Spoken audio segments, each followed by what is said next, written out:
सभी को नमस्कार। दोस्तों, द हिंदू करंट अफेयर में आपका स्वागत है। और आज भी हमेशा की तरह लेसन बहुत ही शानदार होने वाला है। उससे पहले आप लोगों के लिए एक सूचना है कि जो इंग्लिश मीडियम का हमारा 10 ईयर का पेपर सोल पेपर है वो हमने लॉन्च कर दिया है। आपकी काफ़ी डिमांड थी कि इसको हम इंग्लिश मीडियम में भी लॉन्च करें, तो हिंदी मीडियम की तरह ही सेम उसी क्वालिटी का है।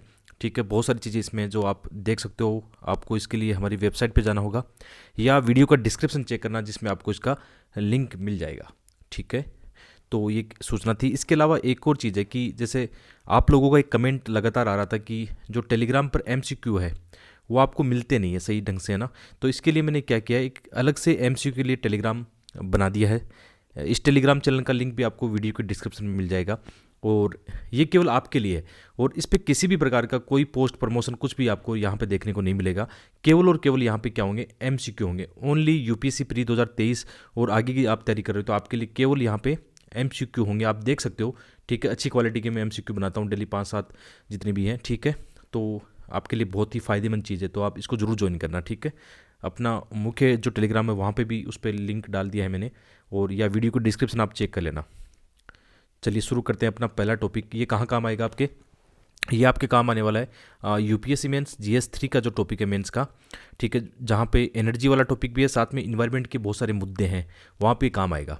तो टॉपिक क्या है, जैसे आजकल हम काफ़ी रिन्यूएबल एनर्जी की बात करते हैं, सौर ऊर्जा की बात करते हैं, लेकिन साथ में इसमें बहुत सारी जो समस्याएं हैं उनकी भी हम चर्चा करेंगे यहाँ पे, लेकिन इनका समाधान भी हमारे पास है। तो जैसे आपने आजकल देखा होगा सर्कुलर इकोनॉमी, लीनियर इकोनॉमी के बारे में सुना होगा।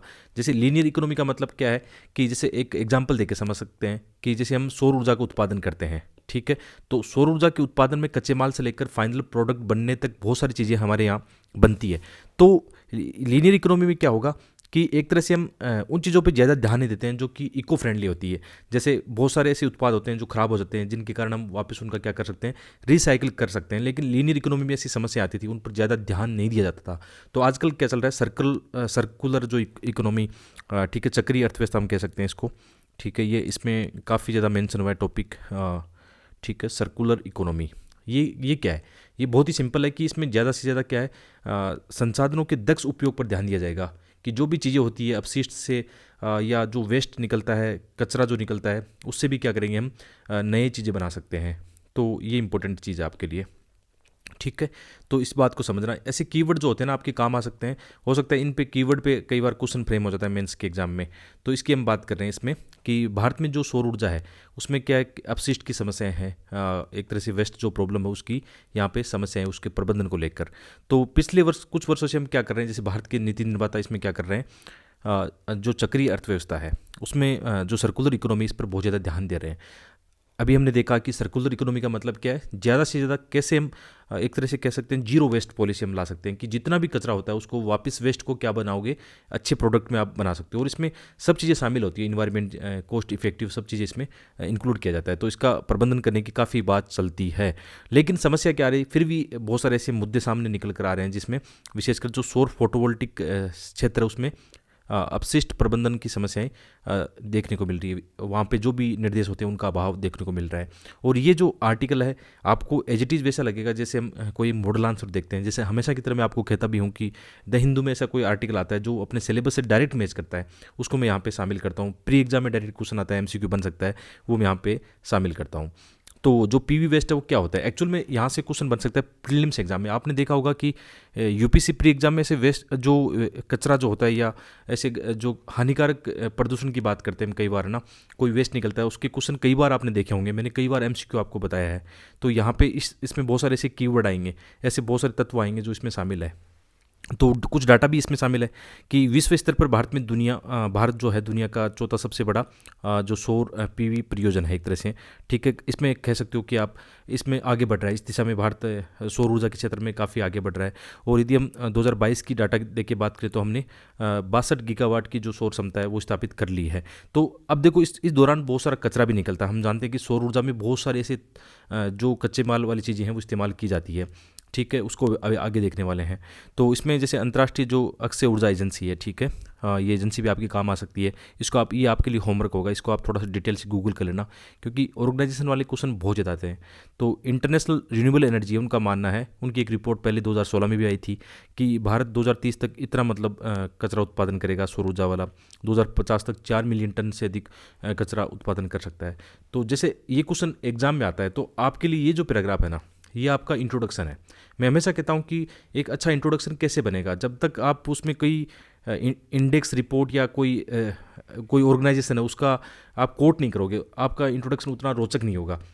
ठीक है, तो इसको आप इस्तेमाल करना। जैसे मुझे साफ लग रहा है कि जैसे ऐसा क्वेश्चन आया तो मैं इसको तैयार रखूँगा, अपने नोट्स में बना के रखूँगा, एक डायरी रखूँगा डाटा वाली, रिपोर्ट वाली, जिनको मैं आराम से अपनी मेंस के एग्जाम में यूज में कर सकता हूँ, निबंध के पेपर में इसको मैं आराम से यूज में कर सकता हूँ। ठीक है, तो ये ऐसे पैराग्राफ बहुत इंपॉर्टेंट होते हैं, ऐसे कीवर्ड आपके लिए बहुत इंपॉर्टेंट होते हैं। ठीक है, तो हमारे पास डाटा है कि कितना कचरा उत्पन्न होने वाला है। तो पॉलिसी मेकर के सामने फिर ये चीज़ें हैं, सामने है डाटा है कि हमें इन चीज़ों को ध्यान में रखना होगा, कैसे हम वेस्ट को फिर से रिसाइकिल करके अच्छा प्रबंधन कर सकते हैं, ताकि एक तरफ ना केवल संसाधन हम बचाएंगे बल्कि उनका दक्ष उपयोग भी कर पाएंगे, क्योंकि प्रकृति पर काफ़ी दबाव रहता है इन चीज़ों को लेकर बाद में। ठीक है, तो एक तरह से सस्टेन डेवलपमेंट की ओर हम जा सकते हैं। ठीक है, आगे बहुत सारी इसमें चीज़ें दी गई है, जैसे जो सौर ऊर्जा के जो भी इंस्टॉलेशन होता है उसके अंदर बहुत सारी चीज़ें काम आती है। जैसे विशेषकर किससे बनता है ये क्रिस्टलाइन सिलिकॉन जो होता है उसके ज़्यादा बनते हैं। आपने देखा होगा उनके जो सौर ऊर्जा के जितने भी उपकरण होते हैं, ठीक है, तो ये क्रिस्टलीय जो सिलिकॉन होते हैं इनका बहुत ज़्यादा उपयोग होता है। लगभग इनको कह सकते हैं कि 93% इसका उपयोग होता है पैनल बनाने में, सौर ऊर्जा के जो पैनल बनते हैं। ठीक है, तो जो CSI मॉडल है, ठीक है, ये शॉर्ट में अब नाम आएगा, आगे कई बार यूज में लिया जाएगा इसको। तो ये क्रिस्टलाइन जो सिलिकॉन है लगभग 93% है। इसके अलावा इसमें कैडमियम टेलुराइड है, थिन। इसके अलावा जो फिल्म, जो कांच जो बनता है 7% इसमें है। ठीक है, ये कीवर्ड क्यों है, क्योंकि हो सकता है प्री एग्जाम में से कई बार क्वेश्चन आपने देखे होंगे प्रैक्टिकल वाले, साइंस डे के, इन्वायरमेंट के, ऐसे क्वेश्चन मैंने बहुत देखे हैं। इसलिए इन कीवर्ड को हाईलाइट करना बहुत ज़रूरी है कि जो भी सौर ऊर्जा के पैनल बनते हैं उनमें क्या क्या चीज़ें यूज में ली जाती है। तो इसमें मुख्य रोल किसका हो गया, ये क्रिस्टलीय सिलिकॉन का इसका प्रमुख रूप से उपयोग हो गया। ठीक है, और इसके अलावा जैसे उसमें बहुत सारे प्रोडक्ट काम आते हैं, जैसे ग्लास सीट हो गई, इसके अलावा एल्यूमिनियम जो फ्रेम है वो काम आती है। तो इसके अलावा अन्य धातु जैसे चांदी है, टिन, शीशा, या जो कंपाउंड सेमीकंडक्टर है काफ़ी ज़्यादा यूज में लिए जाते हैं। तो कई सारे इसमें आप ध्यान रखना, कभी कभी MCQ ऐसा फ्रेम हो जाएगा, ठीक है, जो डायरेक्ट यहाँ से आ सकता है, इस बात का ध्यान रखना। तो एक तरह से हम कह सकते हैं क्या जो भी सौर ऊर्जा के अंदर उपकरण इस्तेमाल किए जाते हैं, क्या इनका हम रिसाइकिल कर सकते हैं, क्या इनको वापस से हम पुनर्चक्रित कर सकते हैं। तो 2021 की एक डाटा रिपोर्ट आई थी, उसमें बताया था कि इस सेक्टर में हम ऐसा कर सकते हैं कि 50% से अधिक जो चीज़ें हैं उनका रिसाइकिल कर सकते हैं। ठीक है, ये डाटा है, देखो ये भी ऐसे डाटा मेंस के एग्जाम में आप अपने आंसर राइटिंग में इस्तेमाल करना। तो जैसे कई बार होता है, जैसे कोई भी सौर ऊर्जा के पैनल है, जब उनकी एक एज पूरी हो जाती है, लगभग 25 साल 30 साल के आसपास, तो उनका फिर से रिसाइकिल किया जा सकता है, क्योंकि उसमें से ऐसे बहुत सारे पदार्थ जैसे हमने ऊपर देखे, ठीक है, बहुत सारे ऐसे खनिज कह सकते हैं, चीज़ें हैं, उनका हम क्या कर सकते हैं, फिर से इनका उपयोग किया जा सकता है। यही बात इस आर्टिकल की कि कैसे हम जो सौर ऊर्जा के वेस्ट है उसको हम सही से रिसाइकिल कर सकते हैं, मैनेजमेंट कर सकते हैं। इस आर्टिकल का पूरा सार ये होता है। तो इसके अंदर पूरा ऐसा आता है कि समस्या क्या है, डाटा देके हम बताएंगे कि ये समस्या है, इतना हो सकता है, क्या इसकी संभावना है, तो ऐसा कर सकते हैं हम, कि क्या भारत इस दिशा में काम कर रहा है, या वैश्विक स्तर पर कौन से ऐसे मापदंड है, कौन इस दिशा में आगे बढ़ रहा है। तो निश्चित रूप से ये आर्टिकल आपके काम आता है। ठीक है, थोड़ा सा बड़ा होता है आर्टिकल, आपको लगता है कि यार क्या पढ़ा रहे हैं, बोरिंग टॉपिक, ऐसा नहीं होता। कि मेरा अनुभव कहता है कि यदि लगातार हम छोटे छोटे ऐसे कलेक्शन करते जाएं, डाटा, इंडेक्स, रिपोर्ट, अच्छे मतलब जो चीज़ें आती है, कीवर्ड आते हैं, तो आपकी मेंस की आंसर राइटिंग देखना कितना निखार आ जाएगा उसमें, है ना, एक मेच्योरिटी झलकेगी आपके आंसर में, तो उससे अच्छे मार्क्स फिर आपके बनेंगे। आगे बढ़ते हैं। तो इससे इस सेक्टर में जैसे भारत की यदि बात करें तो भारत की चुनौती क्या है। जैसे एक एग्जांपल देखिए, इसमें मैं एक प्रैक्टिकल एग्जांपल देके समझाता हूँ आपको कि जैसे मैं एक किसान हूँ, ठीक है, मैं किसान परिवार से आता हूँ, और हमारे खेतों में आसपास आजकल सौर ऊर्जा के पंप ऐसे लग रहे हैं, ठीक है, या बिजली के लिए भी बहुत सारे किसान जो सरकारी सब्सिडी मिलती है, ठीक है, अच्छी बात है, सरकार सपोर्ट करती है, तो किसान ऐसे पैनल लगवाते हैं। लेकिन जैसे यहाँ पर किसानों को एक तो जागरूक, उनके प्रति जन जागरूकता नहीं, एक तरह से कह सकते हैं कि जैसे ये खराब हो जाए, जो भी सौर ऊर्जा के पैनल है खराब हो जाए, तो उनको इनके पुनर्निर्माण के बारे में या पुनर्चक्रण के बारे में जानकारी नहीं है। या फिर हम कह सकते हैं कि कहीं ना कहीं इस दिशा में अभी एक तरह से उतना स्किल वाले जो लोग होते हैं कि गांव में आके, शहर से आके गांव में आके इनको क्या करें, इन पैनल को फिर से सही कर पाएँ। तो फिर हो सकता है उसको कचरे में फेंक दिया जाए। ऐसा अक्सर होता है क्योंकि एक एक्चुअल में एक साइकिल बनता है कि यदि आपका सही प्रबंधन है तो जैसे जो सौर ऊर्जा के पैनल कंपनी बनाती है उसकी भी एक जिम्मेदारी बनती है कि जहाँ पर उन्होंने इंस्टॉल किया है तो उनके पास डाटा होता है कि 20-25 साल के बाद में ये ख़राब होने वाला है, तो कैसे उनका कलेक्शन करेंगे। तो एक सप्लाई चेन बन सकती है इस दिशा में। तो ये प्रैक्टिकल चीज़ें समझने की कोशिश करना कि भारत में ये जो सेक्टर है मतलब काफ़ी ज़्यादा अनौपचारिक सेक्टर है, इनफॉर्मल हैंडल इसका किया जाता है। तो इस कारण क्या होता है, इसका कचरा बहुत ज़्यादा होता है, फिर ये डंप कर दिया जाता है कहाँ पे, इन्वायरमेंट में, और फिर इससे बहुत ज़्यादा मतलब कई सारी हानिकारक जो चीज़ें हैं वो निकलती है और उससे इन्वायरमेंट पॉल्यूशन या जो आपका जल है, शुद्ध जल है, वाटर, ग्राउंड वाटर है, वो भी ख़राब हो सकता है। तो ये क्वेश्चन आपने कितनी बार देखे होंगे कि इस चीज़ से क्या निकलता है, कौन सी गैसें निकलती है, क्या हानिकारक चीज़ें निकलता है। तो इससे क्या होता है आसपास के इन्वायरमेंट में, जैसे एक एग्जांपल दिया इसमें, जो इनकैप्सुलेंट हैं उनको यदि जलाने से क्या होगा, सल्फर डाइऑक्साइड है, हाइड्रोजन फ्लोराइड है और हाइड्रोजन साइनाइड, ये गैसें यहाँ से निकलती है। तो ये तो कितनी हानिकारक चीज़ें आप जानते हो, ठीक है।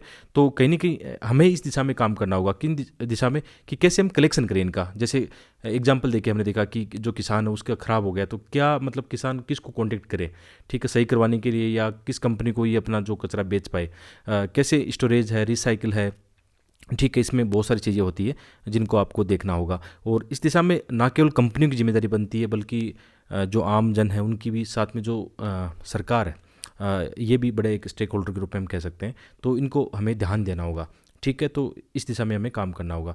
और जैसे इसमें समस्या कहाँ पर है, जैसे देखो इस टॉपिक में कितनी अच्छी बात है, सबसे पहले डाटा रिपोर्ट आ गई, फिर हमने बात की, डिस्कशन किया कि कहाँ कहाँ समस्या है, ठीक है, अच्छी चीज़ों को देखा, और फिर गहराई से हम इसको समझने की कोशिश करते हैं कि इनका क्या इलाज हो सकता है या क्या इसमें मुख्य रूप से समस्या आती है। तो जैसे जो ई कचरा है, हमने देखा कि आजकल जैसे मोबाइल फ़ोन है या इलेक्ट्रॉनिक जो आइटम है उनकी संख्या बढ़ रही है, तो कहीं ना कहीं फिर जो सामान्य कचरा होता है कई बार इसमें फेंक दिया जाता है। तो उसको जो अलग करने की चीज़ें उसमें काफ़ी लागतें आती है, या उसको हर कहीं फेंक दिया जाता है डंपिंग यार्ड में, जो सामान्य कचरा उसके साथ में। तो इसको लेकर जैसे भारत में ई कचरा जो दिशा निर्देश गाइडलाइन पहले बनाई गई थी, है ना, तो इसमें कहीं ना कहीं जो पीवी अपशिष्ट उपचार वाले हैं वो चीज़ें भी इसमें शामिल होती है।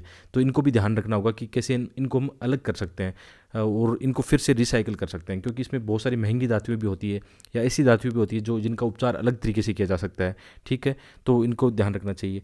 और इसके अलावा जैसे इसमें जो पीवी मॉडल होते हैं उनके घटक जो होते हैं कहीं ना कहीं खतरनाक कचरे का के रूप में वर्गीकृत इसको किया गया है। तो इसको ये देखना होगा कि जैसे जो भी कचरा ऐसा होता है जो खतरनाक कैटेगरी में आता है उसके लिए अलग से मापदंड होते हैं, ठीक है। तो उसके हिसाब से उनका क्या होना चाहिए, जो भी उपचार है या उनको कलेक्शन का तरीका है उस हिसाब से होना चाहिए। तो कहीं ना कहीं फिर इनको जन जागरूकता वगैरह ये चीज़ें आती है कि कैसे लोगों को आप समझा सकते हो। हमें कई बड़े स्तर पर काम करना होगा। इस आर्टिकल का कहना यही है कि आने वाला वक्त ये होगा कि सौर एनर्जी या जितने भी इलेक्ट्रॉनिक आइटम है इनका यूज बढ़ेगा, साथ में कचरा बढ़ेगा, तो कैसे हम इसको रिसाइकिल कर सकते हैं। एक समय तो ये था कि हम इन चीज़ों की ओर ध्यान नहीं देते थे, लेकिन अब लोग जागरूक हो चुके हैं, इन्वायरमेंट की चीज़ें काफ़ी आप पढ़ते हो, अपने आसपास देखते हो, तो इस दिशा में काम करना होगा, ठीक है। और इसके अलावा क्या करना होगा, कई पॉइंट है कि हमें जो हमारा रिसर्च एंड डेवलपमेंट है, ठीक है, रिसर्च R&D है, इस पर ध्यान देना होगा कि कैसे हम इस दिशा में ध्यान दे सकते हैं।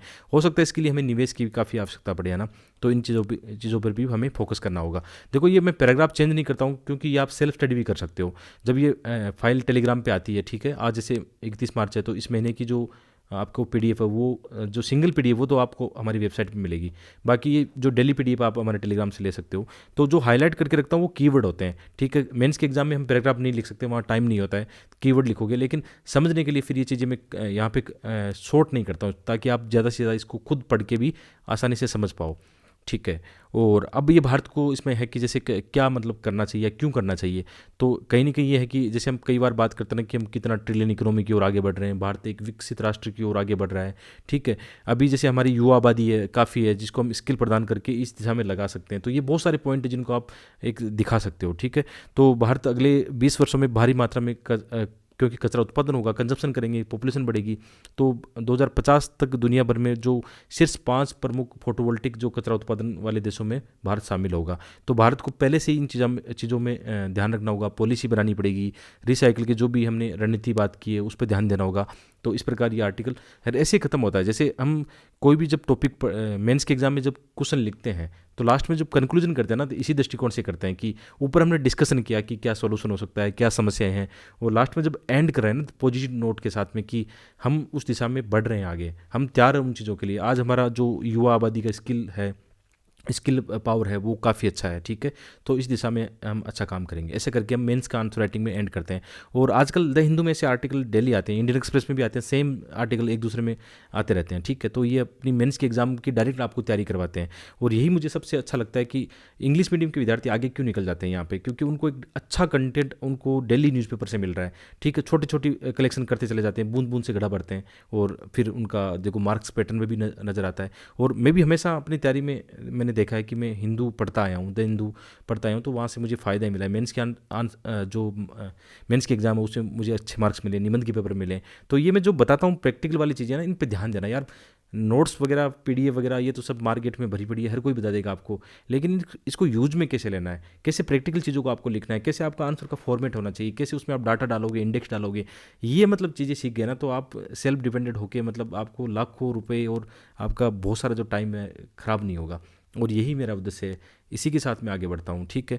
और जो हमने जो अभी लॉन्च किया, मैं अपनी दिल की बात कहना चाहूँगा कि जैसे हमने PYQ लॉन्च किए हैं, मतलब बहुत सारे पब्लिकेशन वाले मेरे से संपर्क करते हैं कि सर इस किताब को हम ऐसा कर देंगे, इतना ये कर देंगे, 500 रुपये कर देंगे, 700 रुपये कर देंगे, इतनी अच्छी किताब है ही नहीं। लेकिन मैं कभी नहीं चाहता। आप में से बहुत सारे शिकायत करेंगे सर, लोग शिकायत बहुत करते हैं, आप लोगों को ये पता नहीं पिछले 6 महीने से मैं इन 2 आपकी लॉन्च करने के चक्कर में कितना मेरा मतलब टाइम इन्वेस्ट हुआ है, ठीक है, निवेश हुआ है। और इतना मतलब ऐसे नहीं बनती है चीज़ें, बहुत उसमें टाइम जाता है, टीम के साथ काम करना पड़ता है, ठीक है। तो इस बात को ध्यान रखो कि यार जो हम कर रहे हैं ना, मतलब आपके लिए कर रहे हैं, इस पे क्या होगा। मुझे पता है कि ये सब मार्केट में फोटोकॉपी 100 पर बिक गई, लोग इधर उधर शेयर करते हैं, और मतलब इतना रिस्पेक्ट भी नहीं करते हैं कि लोग इतनी मेहनत से बनाते हैं उसको, आप इधर उधर डाल देते हो, ठीक है। आप लोग भी कई बार नेगेटिव कमेंट करते हो, तो उससे फ़र्क नहीं पड़ता, नेगेटिव कमेंट का फ़र्क नहीं पड़ता, क्योंकि मुझे पता है 100 में से 99 लोग मेरे साथ में हैं, ठीक है। तो जो अपनी इंग्लिश वाली, हिंदी वाली आप सपोर्ट कर सकते हो, यही अपना है कि मैं अच्छा बनाता हूँ, आप सपोर्ट करोगे तो मैं आगे आने वाले वक्त में मेंस के लिए आपको ये चीज़ें और लाऊंगा, ठीक है, फ्री के बाद में। और इसके अलावा जैसे एक और था कि अभी प्री पास में आ रही है, तो बच्चे थोड़ा सा कई बार घबरा जाते हैं कि उनकी तैयारी ठीक नहीं है। ऐसा नहीं है, ये सबके साथ होता है, नेचुरल है। और नॉर्मल ये है कि यार आप जो 50 दिन आपके पास बचे हैं, डेडिकेट होके जो भी आप कर सकते हो ना अपने हिसाब से, भटकना मत, कंटेंट के पीछे इधर उधर मत भागना, ठीक है। नॉर्मल ये कि आप जो कर रहे हो बेस्ट कर रहे हो, अपने दिल को यही कहना, बार बार माइंड को ये बोलना, और प्रैक्टिस करते रहो। इस समय क्या है, MCQ निकालोगे, बार बार रिवीजन करोगे, इसी में तो आपकी तैयारी का सार छुपा है, ठीक है। और मैं कोशिश करूँगा 1-2 दिन में एक अच्छा वाला वीडियो लेके आऊँ, ताकि आपको कुछ और मैं बता पाऊँ कि 50 दिन में आप कैसे थोड़ा सा अपने आप को मोटिवेट रख सकते हो चीज़ों को लेकर, उस पर भी हम काम करेंगे, ठीक है। तो ये हमारा पहला जो आर्टिकल था, बहुत शानदार आर्टिकल था, और ऐसे आर्टिकल में डेली वीडियो में आप देख लेना, मैं आजकल शामिल कर रहा हूँ, ठीक है। आगे बढ़ते हैं।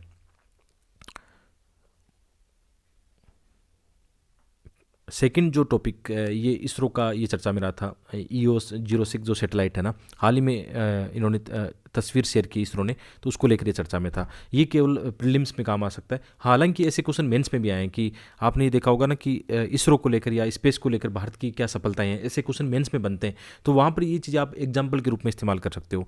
तो हाल ही में भारतीय जो अंतरिक्ष अनुसंधान संगठन है, उन्होंने EOS-06 जो उपग्रह है उसके द्वारा ली गई जो तस्वीरें हैं, ठीक है, उनको साझा किया है, ठीक है, राष्ट्रीय रिमोट सेंसिंग सेंटर द्वारा। जैसे उत्पन्न मोजेक क्या होता है, उनकी जो छवि बनती है ना, जैसे एक तरह से कह सकते हो पैटर्न जो बनता है तस्वीरों का, वो साझा किया है। तो ये क्या है एक्चुअल में, ये क्वेश्चन फैक्ट बनेगा तो ये क्या है, ओशन सेट श्रृंखला का ये है 30 पीढ़ी का उपग्रह, जिसको अभी 26 नवंबर 2022 में लॉन्च किया गया था। इसमें 8 नैनो उपग्रह थे, क्योंकि ये फैक्ट है ना, ये काम आएंगे आपके प्री में। और ये किसके द्वारा छोड़ा गया था, PSLV C-54 के द्वारा लॉन्च किया गया था। और इसमें क्या क्या टेक्निकल चीज़ें वो भी यहाँ पे लिखी गई है। और ये जो है इसका प्रमुख उद्देश्य क्या था, समुद्र विज्ञान, जलवायु, मौसम विज्ञान, इनका अध्ययन करना था, इनके डाटा, ठीक है, तापमान है, जो विंड है, उनका सबका इसके माध्यम से निरीक्षण करना था। ये इसका फैक्चुअल चीज़ें काम आएगी, ठीक है। और एक जो नेक्स्ट टॉपिक है, ये रिपोर्ट आई थी वर्ल्ड बैंक की, ये अच्छी रिपोर्ट है, क्योंकि प्रीलिम्स एग्जाम में ऐसी रिपोर्ट आती है। अब देखो प्री में तो हो सकता है डायरेक्ट ऐसी क्वेश्चन आ जाए कि ये रिपोर्ट किसने जारी की थी, ऐसे क्वेश्चन कितनी बार आए हैं, ठीक है। और प्री के लिए तो आपके लिए इंपॉर्टेंट हो गया। और इसके अलावा मेंस के एग्जाम में जैसे आप खुद लिखोगे कि जैसे कोई क्वेश्चन ऐसा आया डेवलपमेंट का, या आप जानते हो कि आपकी GS3 के अंदर आपको सिलेबस तो एकदम टिप्स पर होना चाहिए। GS3 में जो GS3 में पहला ऊपरी टॉपिक होगा सस्टेन डेवलपमेंट वगैरह, डेवलपमेंट है, आर्थिक विकास है, ये टॉपिक है इकोनॉमी वाले ना। तो वहाँ पे ऐसे क्वेश्चन आते हैं कई बार, ऐसे काफ़ी क्वेश्चन मैंने देखे हैं एग्जाम में। तो आप क्या करोगे कि खुद अपने से इंट्रोडक्शन में डाल दोगे कि हाल ही में ये रिपोर्ट वर्ल्ड बैंक ने जारी की, उसमें ये बताया गया है उस टॉपिक से जुड़ा हुआ। ठीक है, तो वर्ल्ड बैंक की जो रिपोर्ट है following long term growth prospect trends expectation and policies, ये शीर्षक रिपोर्ट से जारी की। तो ये ध्यान रखना, ये प्री काम कर मेंस में आप इसको यूज में लेना। तो इसमें क्या बताया कि इसमें बताया कि 2020-30 के मध्य क्या है, लगभग इस दशक में जो अधिकांश विश्व है उसमें कहीं ना कहीं थोड़ा सा आर्थिक जो विकास है उसमें गिरावट देखने को मिलेगी। ठीक है, ये संभावित विकास है, तथा इसमें यह है कि 2020 के दशक में संभावित विकास एवं निवेश के लिए वैश्विक तथा क्षेत्रीय संभावनाओं को इसमें काफ़ी बताया गया है, उनकी जांच करता है, इस रिपोर्ट में ये बताया गया है। ठीक है, और इसके कीवर्ड यदि देखें तो इसमें क्या है कि जैसे वर्तमान में आर्थिक प्रगति को आगे बढ़ाने वाली लगभग सभी आर्थिक ताकतें पीछे हट रही है। उसके बहुत सारे कारण हो सकते हैं। ठीक है, आपने देखा एक कारक नहीं होता, उसमें कई सारे कारक होते हैं आर्थिक, या हम संकट भी देखते हैं, जैसे कभी कोविड-19 आ गया, कभी कोई आर्थिक संकट आ गया, कभी राजनीतिक भू राजनीतिक संकट आ गई, तो कई इसका फिर क्या होता है प्रभाव दिखता है आने वाले दशक पे। ठीक है, तो इसमें क्या होता है मंदी भी आती है, कभी मुद्रास्फीति ज़्यादा हो गई, सप्लाई चेन में बाधाएं आती हैं, खाद्य संकट भी आ सकता है, कई सारे संकट ऐसे आते रहते हैं। ठीक है, तो इस विकास में कई सारे कारकों को साथ में बताया गया है। ठीक है, ये कीवर्ड इसमें काफ़ी दिए गए हैं। तो इसमें और भी चीज़ें जैसे दीर्घकालिक विकास संभावनाओं में गिरावट, विशेषकर जैसे गरीबी का मुकाबला करने में, जलवायु परिवर्तन को लेकर इसमें काफ़ी चीज़ें बताया गया है। और जो उभरते हुए और विकासशील राष्ट्र उनके लिए भी कहीं ना कहीं खतरे वाली बातें इसमें बताई गई है। और भारत के कॉन्टेक्स्ट में ये बताया कि हालांकि हमारी जो 2 दशकों में थोड़ा सा ये है कि डेवलपमेंट में कमी देखी गई थी, लेकिन फिर भी हम एक काफ़ी तेज़ी से आगे बढ़ रहे हैं अपने डेवलपमेंट की ओर।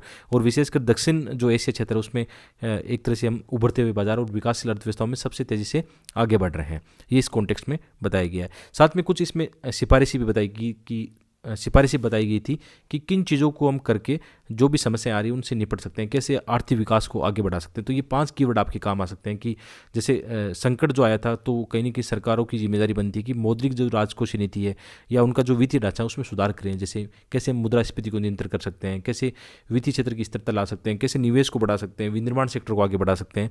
ठीक है, निवेश में वृद्धि करके व्यापार की जो लागतें आती हैं उनको कम कर सकते हैं। कई आपने देखा होगा कि आजकल जैसे रूस और यूक्रेन संकट आया था उसके बाद में सप्लाई चेन की कितनी बाधाएं थी, या कहीं ना कहीं कई राष्ट्र संरक्षणवादी नजरिया अपनाते हैं, तो फिर भी जो व्यापार का संकट देखने को मिलता है उसके कारण काफ़ी ज़्यादा नुकसान होता है। इसके अलावा सेवाओं को भी ध्यान में रखते हुए इसमें का पूंजी में बदलने की बात की गई है। श्रम शक्ति को कैसे बढ़ा सकते हैं, विशेषकर स्किल पे हमें ध्यान देना होगा। ठीक है, तो ये चीज़ें इसमें बताई गई है। तो ये आज का हमारा द हिंदू का लेसन था, 2-3 दिन के, ज़्यादा न्यूज़ नहीं थी, जो अपने काम की वही मैंने शामिल किया हमेशा की तरह। ठीक है, और अभी जैसे जैसे प्री पास आएगा तो आप कई सारे बच्चे कमेंट करने लग जाएंगे कि न्यूज़पेपर पढ़ें या नहीं पढ़ें, तो आपके पास टाइम हो तो आप देख लेना, आपकी मर्जी है, आप अपना शेड्यूल खुद बनाओ। ठीक है, आपको कोई दूसरा गाइड नहीं करेगा इस मामले में, आपकी मर्जी कब छोड़ना है क्या करना है। और आप अपनी जो मंथली मैगजीन है या जैसे आप विजन 365 या जो भी आपको पसंद है, आप दृष्टि की पढ़ते हो, किसी की पढ़ो, जो आपको पसंद है वो पढ़ो, कोई आपको फोर्स नहीं करने वाला है, क्योंकि सब एक दूसरे में आप देखोगे सब वही कंटेंट मिलने वाला है, कुछ अलग नहीं मिलेगा, सब में मिल जाएगा आपको ना। तो इस चीज़ पर बिलीव करो कि एक ही टॉपिक आप लेके चल रहे हो, करते रहो। ठीक है, और न्यूज़पेपर में पढ़ाता रहूँगा क्योंकि अपने साथ 2024-2025 की तैयारी करने वाले एस्पिरेंट जुड़े हुए हैं। ठीक है, इसे मैं लगातार लाता रहूँगा। मिलते हैं एक और वीडियो में। आप सपोर्ट कर सकते हो हमारी वेबसाइट पर जाकर, हमारे जो भी हमने लॉन्च किया अभी इंग्लिश मीडियम का, हिंदी मीडियम का 10 ईयर का पेपर बहुत शानदार है। ठीक है, बहुत बहुत धन्यवाद।